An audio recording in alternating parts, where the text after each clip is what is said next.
Колега Мурати, сакам само неколку забелешки да дадам на поднесените амандмани, иако нели веќе помина и истите беа одбиени.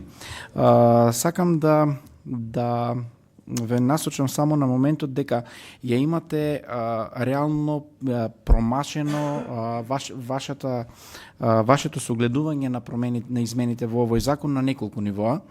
Прво, обемот на предмети кои што би дошле до управен суд или до органите на одлучување не се работи за таков обем, се работи за многу помал. И мене искрено ме зачудува поддршката која што нели гласањето за вашите амандмани кои што во главно се однесуваат кои одат во насока во интересот на судиите и на органите на одлучување наместо да одат нели на страната на пациентите кои што се директно засегнати со овие промени.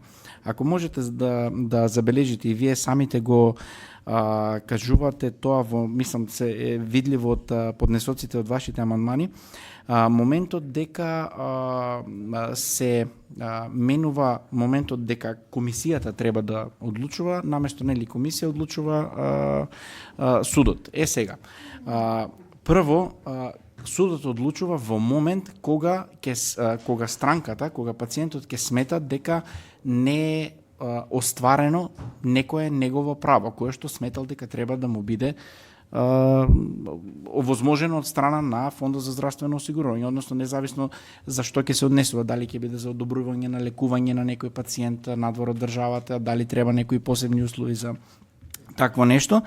Само во тој случај странката поднесува тужба до судот. Судот не ја повикува странката самоволно, заради тоа што го искористивте моментот на страв, на заплашување и така натаму, заради тоа што тоа нема врска. Сега, доколку странката смета дека дека Фондот за здравство има донесена одлука која што не ги сервисира нејзините права, тогаш оди со тужба до управниот суд. Тоа е еден момент. Другиот момент е во итноста на одлучување. Во историјата сме биле сведоци на многу настани кои што немили настани во државата, кои што се случиле заради правните лавиринти кои што се создадени намерно или случајно во правниот систем на нашата држава, во кои што пациентите лутаат од врата на врата, барајки лекување, барајки помош и остварување на нивните права кога се работи за лично нив или за нивните најмили. Тогаш луѓето се ставени пред таков притисок и најчесто во тој момент луѓето не размислуваат на средствата кои што ќе треба да ги дадат за да го зачуваат здравјето на нивните најблиски. Сега, постоеше еден момент во минатото во кој што тие ситуации се злоупотребуваа најчесто од инстанциите на одлучување кон кои што тие барања беа насочени. Разбирате, свесни сте за тоа и се користеше тој момент на притисок или дека кога се работи за живот луѓето не штедат во ниедна смисла.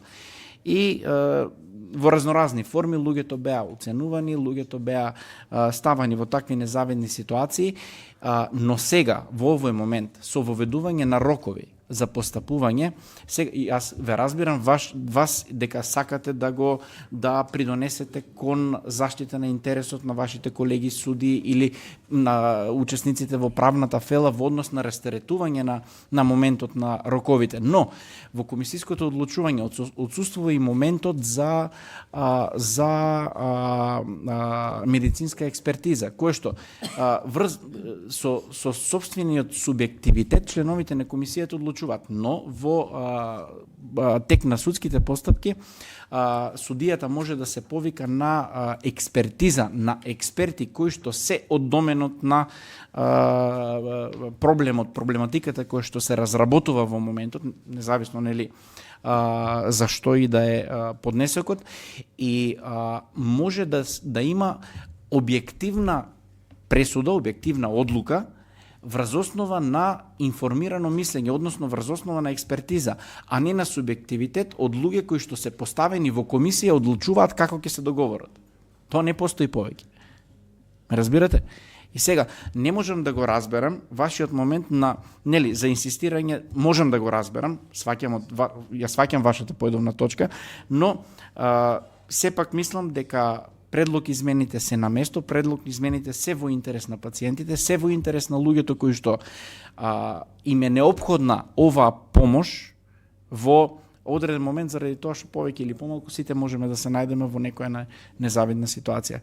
Затоа сметам дека нели и покрај одбиените амандмани и покрај гласањето на колегите ќе го поддржат текстот на измените со гласање позитивно за овој предлог, овие предлог измени. Благодарам.